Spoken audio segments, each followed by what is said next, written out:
Okay, episode 13 of the SumerSports Show. We're live, and it's a Monday. It's our second Monday episode. I'm Eric Eager. I'm VP of Research and Development at SumerSports. I'm joined by Thomas Dimitroff, the CEO of SumerSports. And first off, Thomas, where are you right now? Are you? What part of the country are you in? And because last time I know somebody commented on how awesome your backdrop looked when you were in Atlanta, and now you're in a different part of the country. I am. I'm actually back in Boulder for a few days before Christmas. I wanted to bring my kids out here, kind of work from here. I honestly get a lot of work done here in Boulder because I love my mountain home here and our mountain home here. So it's good. I'm out here for about 5 days and then I'll just jet set back to Atlanta and be there, for the rest of the year. But I will say this, I do have a little bit of where is Waldo element to me, which I'm not real happy. Most of my buddies are like, man, where in the hell are you today? I mean, it's just life right now, I guess.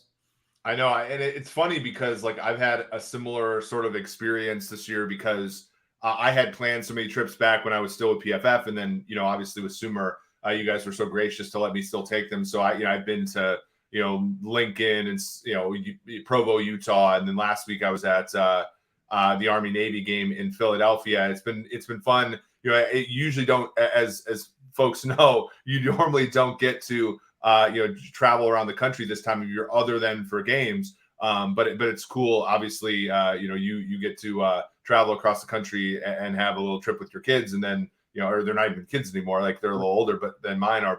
But yeah, it's so cool. Like during the season to get to an opportunity to do that and to spend some time. I'll be in Minnesota this week. I'll actually be at the Vikings-Giants game. I grew up in Minnesota. I had the distinction.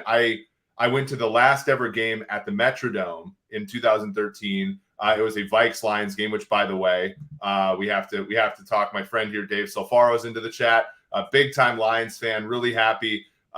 Frazier here, restore the roar. The Lions went over their betting win total this week, Thomas, which is really fun. I went to the last ever game at the Metrodome, and then in 2015 when they were playing in the Gopher Stadium, I wanted to go to the last ever game there.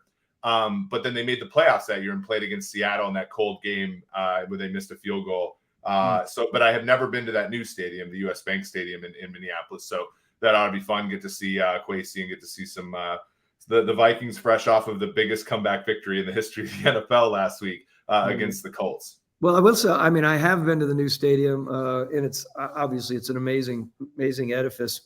I was there, honestly, when we got our butts kicked. Maybe a year before. It was a year before I got fired, I think. And they had it going on. I mean, to Rick Spielman's credit then, I know there's a lot, gone on since then, but they would come hard. Everything about them and the fan base, they were so proud. What's the horn called? Did you call it a horn? Whatever. The Gallo horn? Yeah. There, as you could maybe tell, I don't know. I've kind of knocked the Minnesota accent completely out since I became like kind of a person who is, moved on in my life as far as I've moved out of the state and even further out of the state and eventually further away as you know. But I'm very like Norwegian and like the Gallo horn, the Lefse, like all that stuff. And then, the skull chant that they have now, like it's very like loud and proud Minnesota there. And I'm excited to see them play. And I think, one of the interesting things about that franchise, which is what we're going to talk about today, is, going all the way back, we talked about edge players last Monday, that franchise, you've had, Carl Eller and Jim Marshall and Chris Dolman and John Randall and like Everson Griffin, Jared Allen, Donnell Hunter. And then they've also had like Alan Page, interior defensive lineman, who was also a Minnesota Supreme Court justice. You have Keith Millard, you have Henry Thomas. And back when you played them, you had, Linval Joseph and guys like that. They've built that defensive line in Minnesota almost the entire time. And we're going to talk today about interior defensive linemen and, what goes into evaluation. But you brought up a really good point when we were off air about it's more than just evaluating the players, right? Because unlike edge player, where it's really about like pinning your ears back and getting after the quarterback and being sturdy against the run and setting an edge, interior defensive lineman has a lot of nuance to it, doesn't it? It has a lot of nuance. And I know we do all agree, everyone in the world, you build from the inside out. I understand that. And yet you need, when you're going after an interior defensive lineman, And it's a guy, again, one of my favorites ever. I mean, I love watching Aaron Donald. Everything he does is like the prototypical, exactly what you're looking for inside against the run. He can move along. He can be a 1 technique, a 3 technique, a 5 technique. You can also move him out to a 9 technique, which is some of the things we'll talk about, right? When we are evaluating D linemen, what is their versatility, those interior D linemen? When you have a special guy like that, it's amazing to see his versatility and how he can just jump into many different areas. So what I would say, however, though, there is also something to consider when you are drafting or when you are acquiring a big-time interior defensive lineman. It's, to me, and I'd love to hear from your perspective, it is really, really important to factor in how many plays do you foresee that player playing for you. I got into this a little bit with Dan Quinn. And again, as you guys all know, I love Dan. He and I are really close, but we would banter a little bit about, he would say, we need a stud in here. And I would say, okay, I get it. But can we go out and get a better value stud for inside if he's only going to be playing 30 plays in a game, or 30, or let's just call it 35%? If we're going to invest big time money, multiple year contract, or if we're going to invest a full-time early round pick, and we're only going to be playing him 30-something% because he's more of a 2-gap guy, and he's not really getting the pass rush that you want, but he plays the run really well, which is some of the things we'll be talking about tonight. It is a really interesting conversation between coaches and personnel men quite often when it comes to value. Well, and I know we saw that this year with Jordan Davis out of Georgia, right? Because there's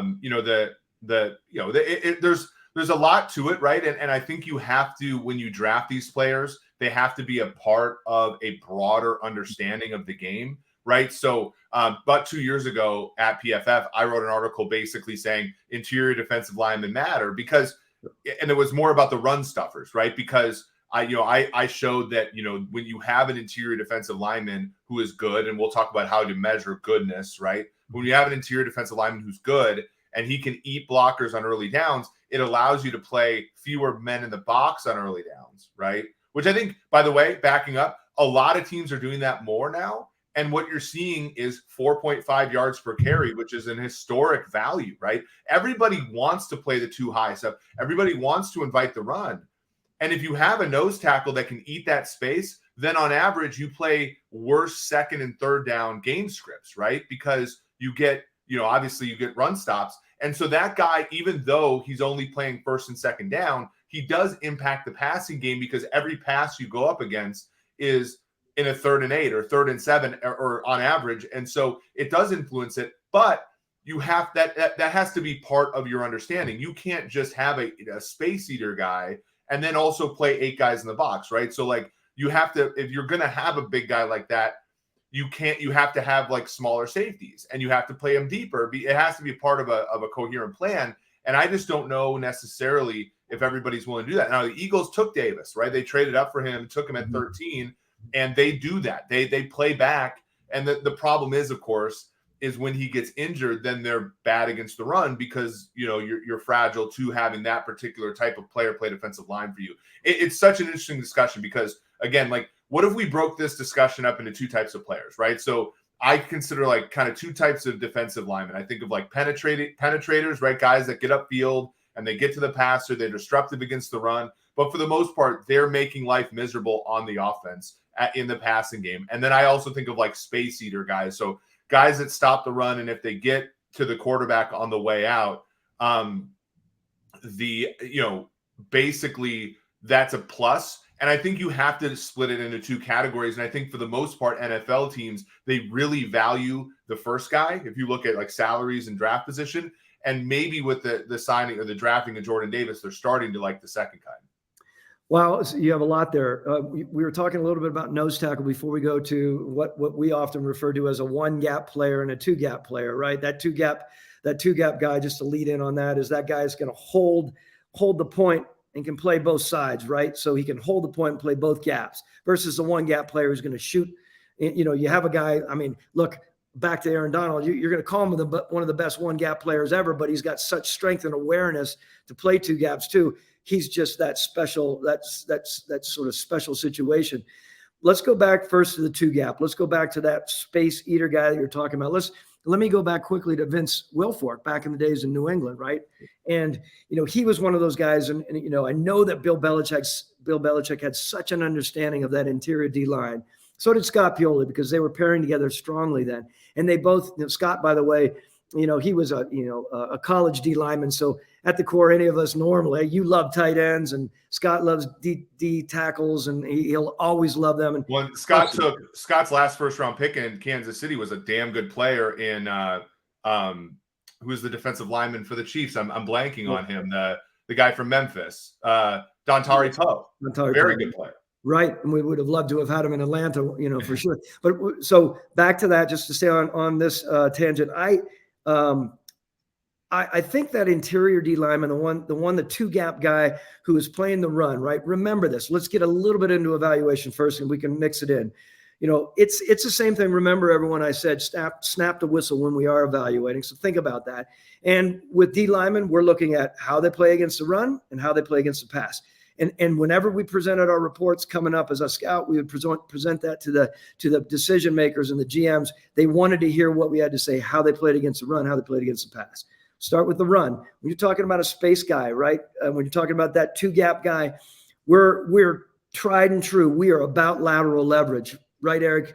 We want to know that cat in there can hold the point and he doesn't get washed. If you get washed, I don't care how big and fat you may be, and I say that respectfully to that position, you think you can hold it. But if you get washed and you don't have lateral leverage, you have no chance to be the run stop person that you need to be, and potentially make quite a bit of money doing that, right? Normally, those two gap guys, we'll stay here and I want to toss it back to you. Those two gap guys, they're not rushing the passer, but for collapsing the pocket again, back to just jamming those guys back and getting under the pads with some of those guys where they're, the offensive linemen are back on their heels. That is really, really important when we're talking about, again, when we're talking about run, you're talking about the ability to use your hands. One last thing before we go over to you, that idea of having that interior guy, nose tackles through and through. I never knew this many years ago. That is the most toughest mentally and physical position on the field. Everyone's coming at you. And I used to think, well, they're just kind of holding it.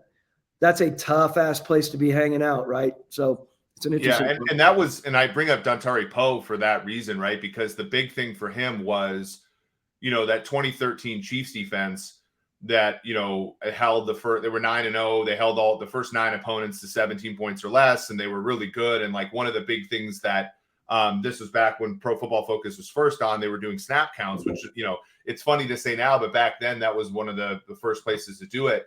Like he was playing every down.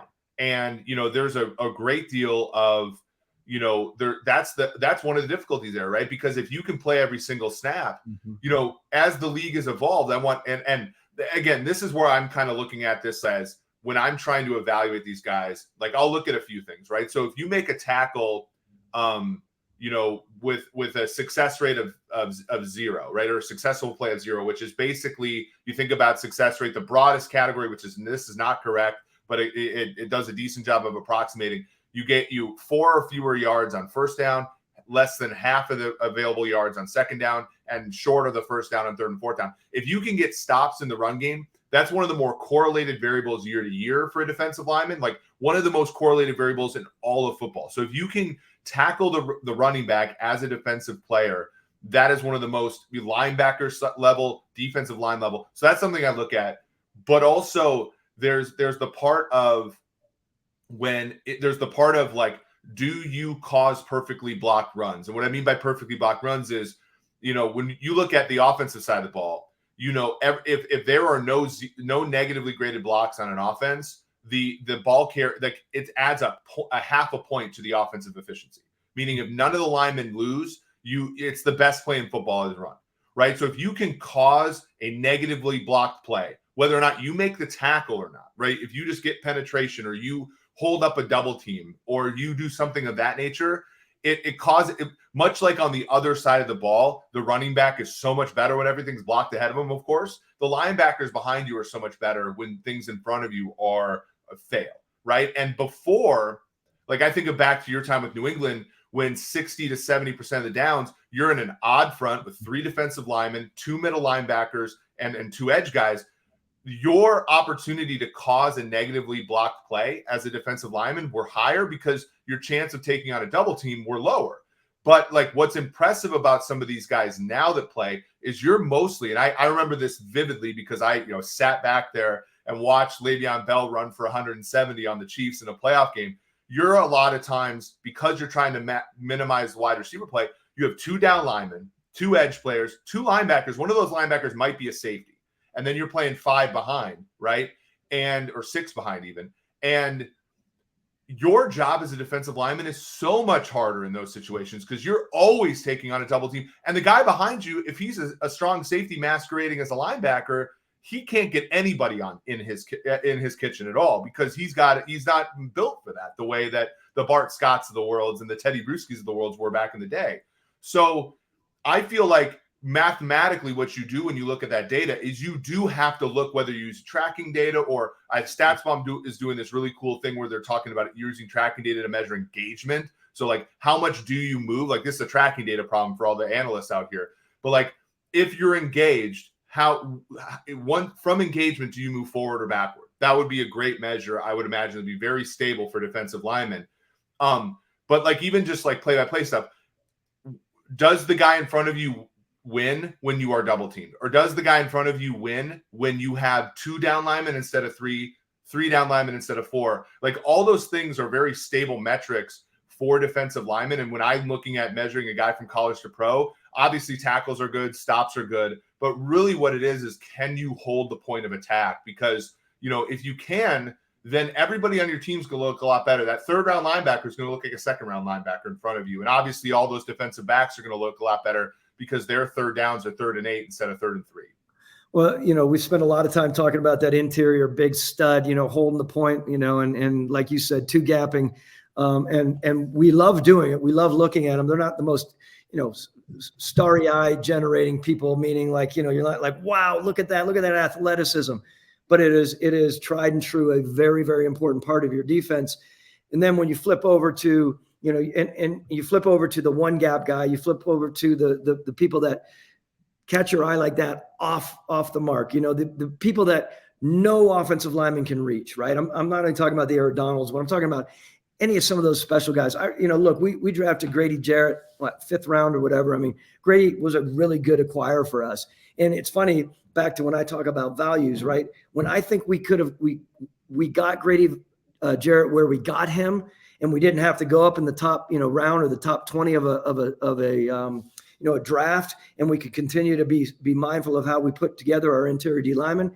That's something I always kind of, I always had on my mind, so that when our coaches would knock on the door and say, I want you to take this guy at the 15th or 14th pick, my experience was more like, I got it, guys, but let's see what else is there and see how we can put this entire draft together. So let's go back to that one gap guy. Let's go back to the guy who's, again, back to explosion off the ball, beating the O lineman off the ball, where an O lineman tries to shoot his hands, and there's such quickness and hand fighting and ability to play off the hands and not be reached consistently.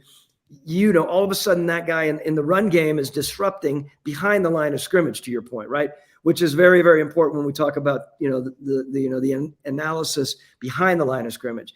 One of the things I do want to add in all this, let's stay there with the run before we go any further, is we as personnel evaluators and talent evaluators, we can have our analytics set up beside us, right? And we can be watching our video, and we can be saying, okay, these are interesting numbers here. This is great. Too often we get so caught up in the visual side of it. How quick and explosive was he off the mark? How was he bending? How much body control did he truly have to make the plays? And we could say, like, look, he can have all these stats or not have these stats. For instance, let's just say this really athletic guy who's just beating everyone off the ball, but not really acquiring all these big time, stats that are in his favor. And we're still really enamored with the movement of this player and the upside. This is where projections come into our minds at times, which I find are interesting because you can flip it around. You can get back to what I said last week, right, Eric? You can get the ugly plodder inside as a D tackle who's still supposed to be a one gapper, but he plods and he's stiff. He makes some plays, but his numbers might shine more than that really pretty looking guy. That becomes a little bit of a quandary when you start talking about who has more upside. Yeah, I think you're absolutely right. And I think like that's one of the things, and I know you're very fond of this, and obviously, yeah, they do it publicly at PFF. I know there are teams that do it privately in their own building, but that's why charting and analytics, I think, can help, because obviously if a guy's not going to get a ton of sacks, like we're not going to look at him as readily, right? And obviously the aspect of analytics, I think, in a lot of times in player evaluation, is for somebody like me to go to your desk and say, look, this guy's popping out here. He has all the measurables, right? He's big, tall. Like I think of like a DeForest Buckner, right? Like holy buckets, the guy's 6'6", too. I mean, I stood next, I was on the Colts sideline a couple months ago. I'm standing next to DeForest Buckner. I'm like, okay, that we're just different people here, right? Like I played football. This guy plays football, right? Like and he's just a massive human, and he has the quickness, and he has, obviously he has everything that you want, but then is he productive? And I think that we're really good as evaluators, NFL wise. I say we, but like the whole industry is really good at identifying players who look like that, but identifying players who can play like that is the job of both analytics and scouting. And for me, it like you gotta, the PFF has something called blocks beaten, right? The current big data bowl, which by the, Michael Lopez puts on with the NFL, that's wonderful right now. They're looking at offensive and defensive line play. So this is right down that alley. Like one of the things I studied when I was using tracking data at Pro Football Focus was how much ground did he cover on true passing down. So, it's a play where you're maybe getting to play the 5 tech and you get a one-on-one with a guard or tackle. How much penetration do you get? How fast do you get? And you wouldn't be surprised that the guys like Aaron Donald, Chris Jones, they're all the guys that move the quickest in the first 2 seconds of the play. They might not, their pressure rates might oscillate. Like I know Aaron Donald one year had like 8 sacks, and then the next year he gets 19, right? But every single year he's probably pushing the pocket the similar amount. It just depends upon what quarterbacks you get to play and stuff. It's the job of analytics for somebody like me to go into somebody like your office and say, look, I know he doesn't have the sack numbers, like Grady Jarrett maybe. Like I know he doesn't have the sack numbers in college, but my goodness, is he pushing the pocket? And we can do something with this player if we ever got him in our building. I think that that's reasonable. I want to ask you a question further, though, because we talk about coaching, right? Talk to me about a player, and this has obviously got to be a later round player, I think, for the risk. But tell me about a player who has the measurables, right? So he's big and tall and fast, that isn't productive in college. Even at, like, I think of like a guy like Donnell Hunter, right? But he's more of an edge. But think about like that kind of version. What if a guy's not productive and the measurements don't look good? Is there ever a time when you as a scout or in tandem with a coach, like your defensive line coach, look at the guy and say, I can work with that? And does that generally work, or is that more often than not fool's gold? No, it's not. It's not always fool's gold. There are some really interesting ideas to go out with your have your scouts go out with your coaches, right? Your position coaches, and sort of tag team a little bit on some of these guys that you think there's something about that player. It could be natural athleticism, explosiveness that he just has, that is separating him from what you might even deem that we have or you have on your respective team. You take your D-line coach out there and you really work the kid out, right? This is where, just so everyone knows, this is where in the spring, not only are you going to pro days, the big time pro days, of course, and following up after the combine, and you have a pretty good idea most places, but there's usually this group of, I don't know, at each position, you might have 5 or 10 guys that as a staff, you really drill down, and you're excited about going out as a personnel man with your defensive line coach. And again, it could be an area scout. It could be even a director at times. And you start working these guys out and you see this upside, and it's a pure projection, right? It's a pure projection, but you get a chance to see someone and you start digging in, Eric, and you're thinking there is more to this. They might've been playing a funky scheme wherever they were. It might've been a Division II team or some down the line team that just was not thriving for many, many reasons.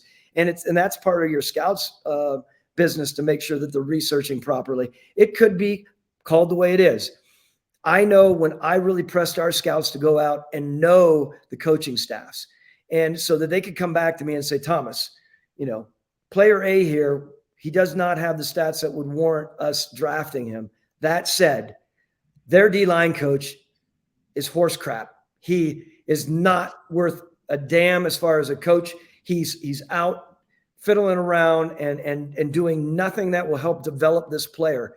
And if he had the proper coach developing and the track record to develop, this coach does not. He has no track record. He's been there because he's a loyal myrmidon of the head coach. And so I love that. When we got information like that, we started piecing it all together. Yeah. And then we started taking the stats that he did in fact have and looking at the numbers and started realizing, like, wait, maybe there is something. So and those are fun. Those are what you asked me a few episodes ago.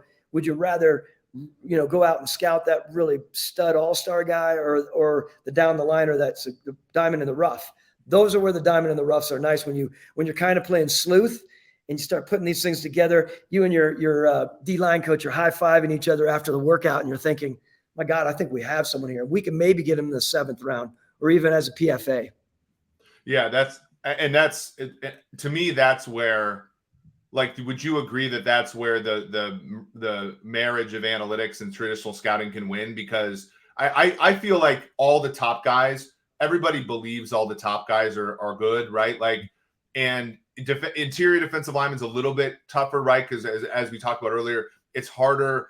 The closer you are to the football, the harder it is to acclimate from college to pro in the NFL. So there's the development aspect, and there's the can he play right away. One of the guys I want to talk about in tonight's game, and I'm not going to give it up right away, but this Devontae Wyatt from Green Bay, from Georgia. The Packers needed him to kind of be good right away. And unfortunately, like, it's going to look like he needs a little bit of development. Like, I think that's a tricky part. But beyond that, right, you're looking at the Grady Jarrett. Like, Grady Jarrett got you a surplus for 4 years that is other than like Dak Prescott and like some of the later round quarterbacks. Like, you're not going to find a better surplus value than what Grady Jarrett offered you guys. And if you can find a player or two like that every couple of years at different levels of your defense, like, that's how you win, right? And I feel like, when you can find a player that the market thinks has a defect and you can measure everything else and say this is going to overcome that defect. And again, me as an analytics person, I immediately go to the tracking data. I immediately go to the play-by-play data and I say, okay, this guy, so we talked about last week and how to project. Like, for me, I might look at, okay, can this guy be a situational guy inside, right? Can this guy play on the edge, right? We've seen really good defensive linemen in the league, whether it be J.J. Watt early playing 3 tech, now playing more of a 7 tech on late downs. We saw Donald does that a little bit. They switched the scheme from the 4-3 to the 3-4 for him to play closer to the tackles. And now you see even Chris Jones, the Chiefs defensive tackle, who's having his best season. He's playing out on the edge on late downs because they have some guys who can play inside. Like, if I can see something like that in his data, which is just like, look, he's had success at 5 tech, he's had success at 1 tech, he's had success even as a 7 tech or 9 tech, like all this stuff, I'm really going to look at that and say, okay, there's more ways to win with this player. And that's really kind of what you're also looking for, right, Thomas, is with a guy who's later on in the draft, the more ways you can win with a player, and this is going to be true about every position, but I think especially along the defensive line, the more ways you can win with a player, the better. Yeah, and we talk about it all the time. And versatility, mentioned it earlier. We'll always talk about it. I talk about versatility not only here, but I talk about it in SumerSports when I'm talking about Sean Clement. Let's give Sean his props. Sean Clement, I think, is a stud in our business. Those of you in the data side who know Sean Clement, his versatility to dabble in so many different things, like you, it is a big time boon for a company that has them or a team that brings them on because they have the ability, again, versatility. That's my little pump there for Sean. But yeah, yes, no question. Versatility in life in general, I think it's a big thing. Can I do this before we move on? I know we want to talk about the game a little bit, but I think this is good because I love humbling myself to this group, and the more I feel like I'm bonding with our listeners and our base or whatever. So look back to 2009. So the year after I got hired in Atlanta, after 8 with Matt Ryan and everything we did, and we brought in Michael Turner, and then the next year we brought in 9 we traded for Tony Gonzalez. Remember that?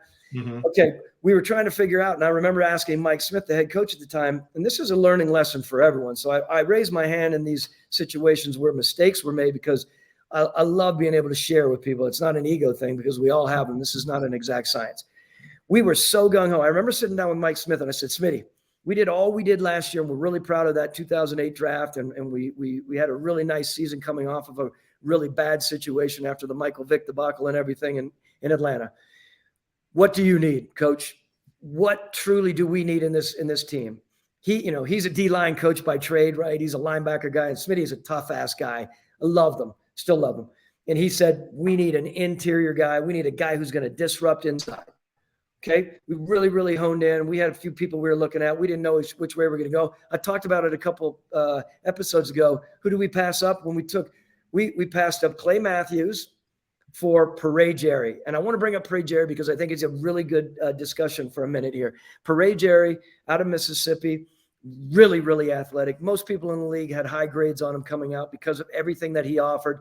From athleticism to ability to explode, to disrupt behind the line of scrimmage, pass rush, and pursue across the field. You would see this cat bursting across the field, making plays from sideline to sideline, scraping like a linebacker. We thought we had our guy, right? We were going to build years and years. Here's what we didn't do. And this is where I could have used you back then. There were so many things out there about Pere that just unfortunately weren't right. Unfortunately, he blew his knee the first year in, right? And he never was the same. And we did not acquire the right player there.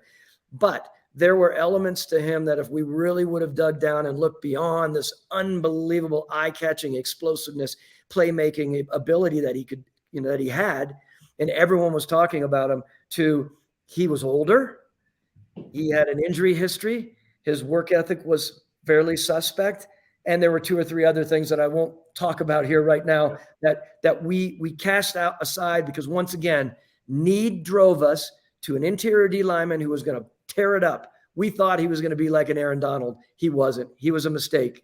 A really, really interesting storyline. Yeah, I mean, and it's what I love so much about this podcast is, like, I think we're both here. We talk about our hits and our misses, and like I think that one, you look back, and I think what for the people that are listening to the show who are in that chair now, or people who are going to be in that chair, I think what is the tough part is knowing that, like, it's sort of like if you came to me and said, Eric, and we don't gamble at SumerSports, but you said, hey, Eric, you only have 4 bets the rest of your life, right? You're going to make some weird decisions, right? I'd like to be able to say to somebody in that chair, you win some, you lose some, right? And you learn from the loss, you learn from the mistakes that you make. But you don't always get that. Now you were successful twice. I mean, you had two great stints. So you had some time to make good picks and learn from the bad picks. I think, the ultimate thing is, and what we hope this podcast is going to be for people who want to listen for that is, the best thing that somebody could do is learn from, you being, honest and raw about the times that you've had. Right. And here's a question I have for that particular pick too, did you draft him?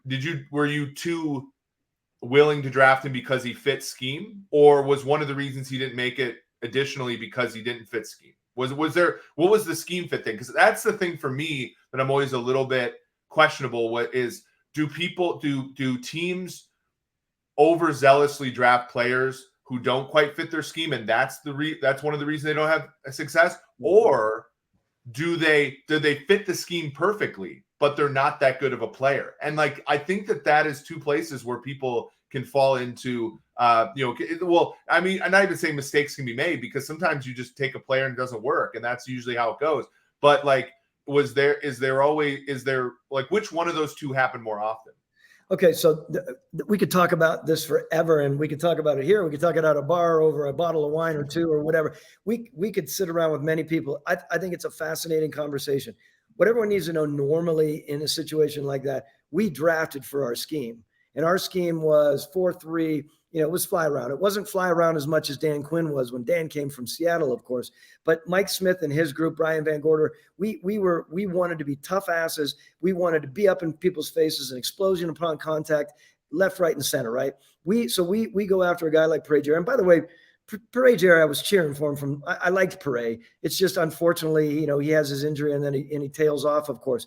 When I look back on this, though, I got frustrated with him because I thought, you are too good to not be making the plays that we expect you to make. And this comes back to expectations. It comes back to need. It comes back to scheme. All of a sudden, you're sitting there again, thinking you're going to build a bomber defense. And remember, everyone, ideally in the NFL, we want a stud right there in the middle of that defensive line. We want a badass linebacker who can take it and roll with it.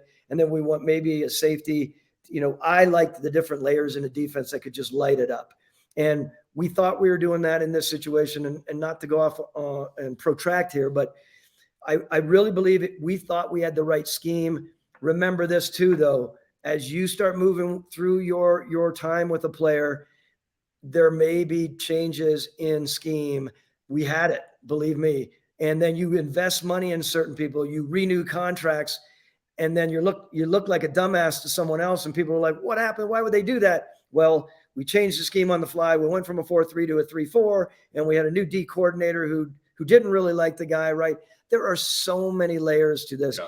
And the last thing I want to say on this, back to acquiring talent, whether it's in free agency or the draft, everyone needs to know, if you are a good GM, you need to listen to your coaching staff too. You can't be that guy who just slams his fist on the table. It does not work in this league. It maybe worked 40 years ago. It doesn't work now. You have to be a listener as well. Sometimes that works and sometimes it doesn't, of course.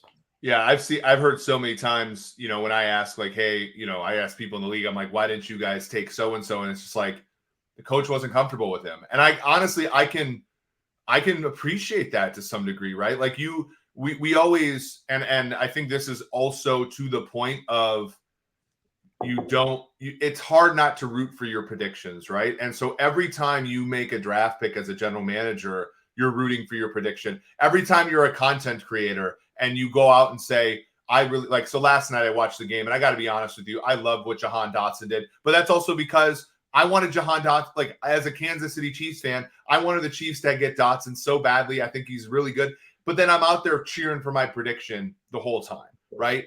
Like, and that of course is fine if you're just, watching football and enjoying it. But as an evaluator, I think the hardest part is you don't want to root for your predictions so much that you make additional mistakes, right? Like if you take a guy and you're like, okay, this guy's an Aaron Donald type, right?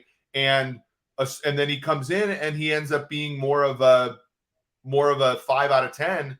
Well, 5 out of 10s on a rookie contract can still give you a surplus value. It's not as good, and it's not as, this is my Baker Mayfield rant. Is like Baker Mayfield's not a franchise quarterback, but on a rookie deal, he's a better value sometimes than a guy making $40 million.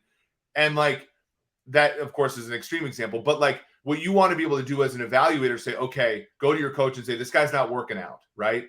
How can we at least extract some value out of here? Even though the whole time he's not actually going to look, the draft pick's not going to look successful. Like, continue to throw good money at bad, right? If a guy comes in and he's not Aaron Donald and you got to switch him to more of a rotational guy, that every time he's out there, it's going to look bad for your pick, but he's still helping the team win. And like, you still got to be able to do that. Is that that's a tough thing to do?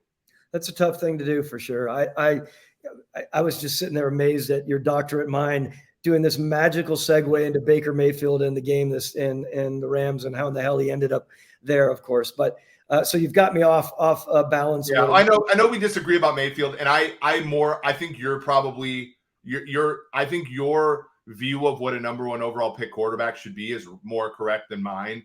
I'm more of a, okay, what did he produce? What did he cost? Take that difference. If it's positive, whatever. But I understand what you're saying. Like when you draft a quarterback first, and furthermore, if you take a defensive lineman in the top 15, that guy's got to be a great player, right? Like, and even if he's a modestly good player, like, and he's still a positive surplus player, it's hard to swallow. But do you agree though, that like a lot of mistakes in this league are not necessarily the entry point, but they're the additional decisions you make about that player because you want to prove yourself right, or the coaching staff wants to prove themselves right, and ultimately the adjustments you could have made to salvage some value out of that pick don't often get made?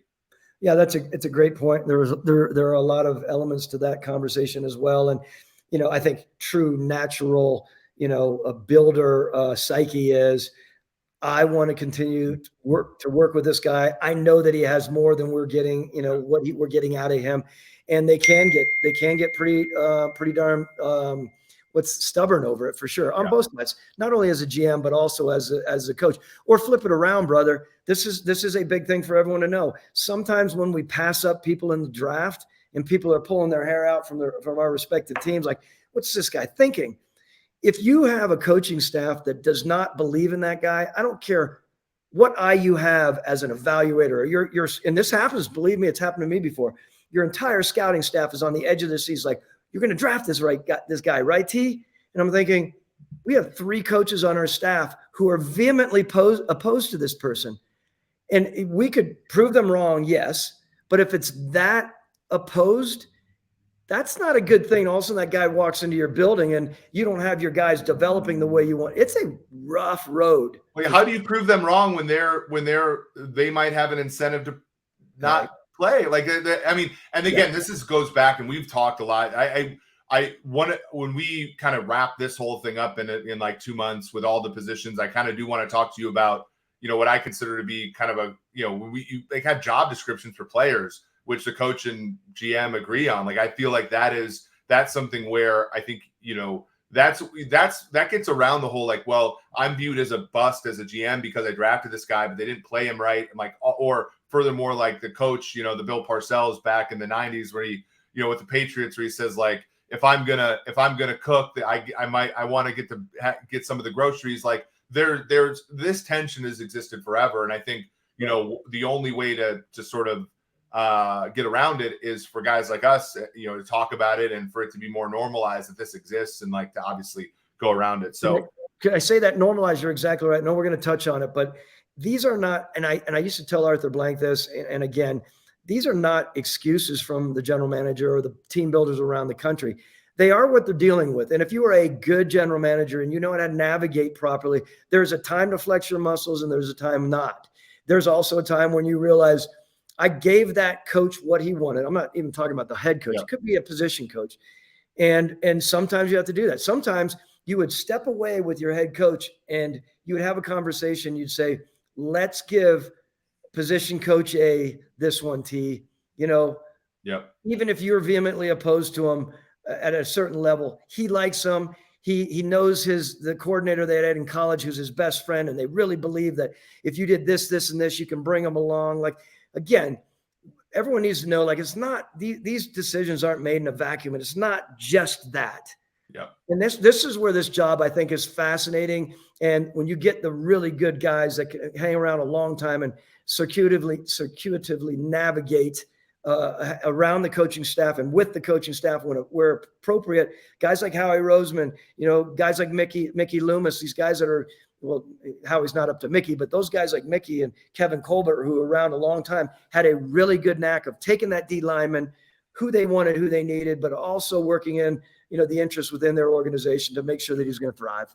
Yeah, by the way, just an aside before we preview the game, Kevin Colbert drafted Cam Hayward, who is not only, for my money, a top 3 defensive interior player in the whole league, but also I interviewed him on my old podcast when I was at PFF at the Super Bowl. Honest to God, the nicest football player I've ever met in my life. Just a truly, like, I don't know if it's like this for you, but when somebody like who is that good at what they do, like, asks you how your day is and like, hey, where'd you travel from? Like, Cam Hayward was, honest to goodness, the kindest dude I've ever, like, I every time I watch him play, I'm so like happy that he's also a good person, but he, is obviously a 10 for 10 as a football player as well. So, and Colbert, obviously draft him, and Omar Khan now takes over there, good continuity in Pittsburgh. So let's preview. We only have like 5 or 6 more minutes left, but let's preview tonight's game. This is interesting, right? I always think back, like, 2 years ago, this was an NFC divisional round playoff game. Last year, obviously, these were the 1 seed in the AFC as well as, the NFC and the Super Bowl, winner, but also the team representing there. But now both teams basically need to win out to make the playoffs. The Rams go to Green Bay. It's a little cold. Total's under 40. The Rams are now 7.5-point underdogs in this game. Baker Mayfield probably starting for the Rams, I would imagine. After last week, he will. In this situation, you have 2 teams kind of drawing dead all year, but still motivated because the NFC is so weak that both teams could make it if they win out. Thomas, what do you think? What do you think about this one? So as I normally do, I'm going to step back and I'm just going to look at the executives in charge first, right? Let me lead in there. Yeah, Brian Gutekunst's on one end, and you have Les Snead, right? Les F them picks, Les, my close buddy, and Brian, who I have respect for as a team builder. They're both in really interesting spots here. Before we get into the what I think is going to happen, I think I thought I believe, didn't I just read that Green Bay has a 7% chance of making it, and really, I don't even think the Rams do they? I think that's. I think they might have been eliminated already. I think with Detroit getting up to, I want to say that one of the publications had the Rams at least with like a small chance, but yeah, for all intents and purposes, the Rams are basically out of it. But the Green Bay, very much, let me look at make playoffs. Our friends at Pro Football Focus, basically no chance for the Rams. They might already be eliminated.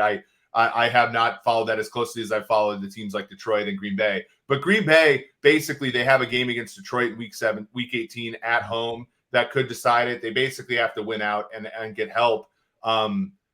Brian Gutekunst, by the way, went to University of Wisconsin lacrosse, is where I taught before I went into football. So I always will root for him a little bit. But yeah, they're at a crossroads in their situation too, right? Because coming off a bye, they had a win against the Bears 2 weeks ago. Long rest kind of has made us forget a little bit about how poor Green Bay has been this year, right? Because they have a hard time stopping the run. Yeah, the historical Sunday night effort against Philly. This brings up my player to watch, which is Devontae Wyatt. I said this before.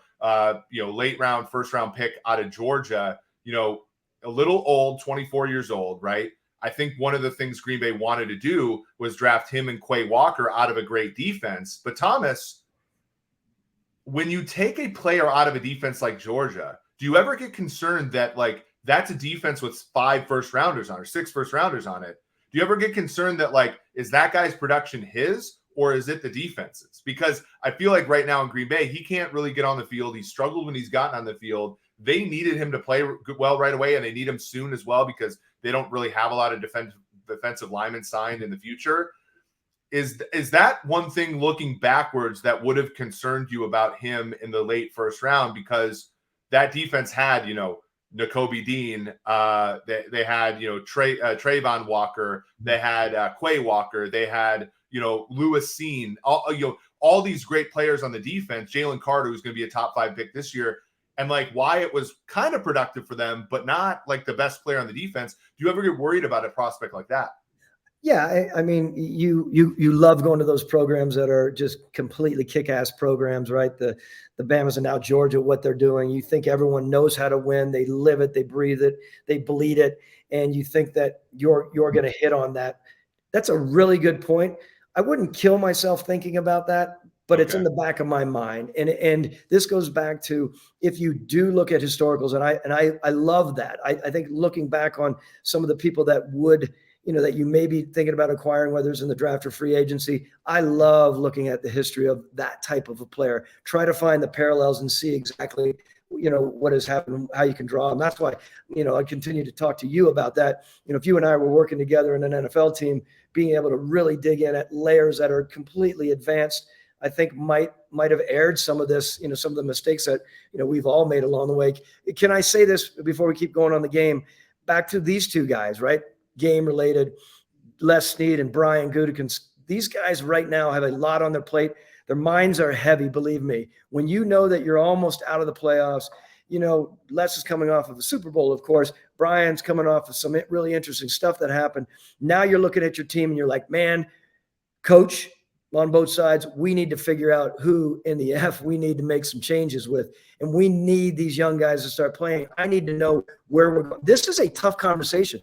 You have a head coach, of course, and so do I as a GM. You want to win as many games as possible, brother. But but I also want to see these 3 guys. Can you work them in tactfully without saying to the fan base that we're throwing these games? Because I am not that. I am a competitor to the very, very end. That said, I think you can be tactful and smart about working some guys and folding them in for some time so you get more of an idea of what you have. We at times didn't do that as well as I would have liked to have done that.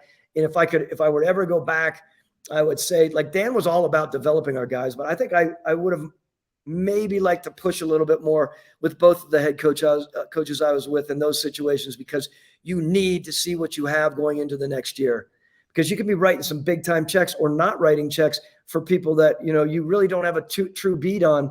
And it's a really odd situation because you want to win, of course. Yeah, and that reminds me, your last full year in Atlanta, you guys did finish 6-2 down the stretch. Like you were a good team that year that just kind of had bad luck. Like that's like so hard, right? Because that team that, like, if you're a team that hits on a bad luck, you're a team like, our Detroit Lions 1-6, now they're 7-7. Like you were with Atlanta in 19, like you were a game or two away from kind of doing the exact same thing in 19, where you start, I think 1-7, then you finish 6-2 down the stretch. And the reason that you're a bad luck 1-7 team is because there's good players on your team. Do you really want to sit down Deion Jones? Do you really want to sit down guys who are really or actual players and say, wait till next year? I don't think that. I'm an analytics guy. I'm all about, playing for the good draft pick. And I think if you get to the final week of the year, you should sit guys because, it's one game. But with like 4 games left, I just don't think that these guys are wired that way. I think football is Parcells called it a bad game for well-adjusted men. I think like football players are not wired to turn it off and on that way. And so I think in a game like this, you got to play your guys if they're healthy. Now, if they're not healthy, you got to sit them down. But if they're healthy, you got to play your guys in games like this. Completely. Think about this now. Here's what we tend to do too much of, and maybe you don't as much as an analytics person. So we're sitting there thinking about this. And we're like, yes, we want to. And then I have a really deep conversation with the head coach a day or two before, and I start suggesting, let's play this guy and this guy. And we sit there and we say, but Thomas, we're about ready to go into free agency here in the next month or two. And the last thing we want is to be coveting someone and courting someone who's like, yeah, I don't really know about that organization. If we're not doing well, they may pop me out of the game, or they may turn their eye on me. Like, these are really fine-tuned. I'm not getting my incentives in my contract because you're working with people's pocketbooks here, and I think that's a really interesting thing. Like, we got just a couple minutes left because I think we both have to go at the hour. But I want to give. I do think in this game you are going to see the Rams give a pretty decent effort here. If we don't give out betting advice on the show, but I do think like the Rams getting more than a full touchdown, I think is too much. I think McVay is much, much too good of a coach to lay down in a game like this. I think that, without Donald, it's going to be hard, but I think Jalen Ramsey is going to do a number on those Packers young wide receivers. They just cut Sammy Watkins to play the younger guys even more. I do think the Rams make this game competitive. I do think that, the problems that the Packers have had all season on offense and on defense, it's not like they're just going to go away because they're facing a team that's down a little bit in the Rams. So I do think that this is a game where, these Monday night games, they're sometimes, not the greatest games between great teams. I think you're at least going to get a competitive game tonight. Yeah, I think the same. And again, I think they both are gunning for it. My head's been a lot on what are the next steps for Sean McVay? Like, where is he with everything? Where is his head? What's his relationship like with us? And I'm in no way trying to project that, but here's a guy that, when you start talking about people out there talking about, would you, this is the time when people start talking about, would you ever trade for a coach? Right.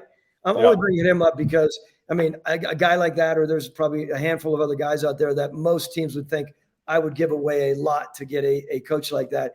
And you have 2 really interesting young coaches who work together that are going head to head. And instead of me being like everyone else out there and your strong opinions about how the teams are and how they're going to fare out, I don't want to go out on a limb. I'd love to see Les win because I'd love to get another win under his belt. That's nothing against. And as somebody who has friends and who also has futures on the Detroit Lions making the playoffs, I would like to see a little bit of the wings clipped. I did look this up on 538.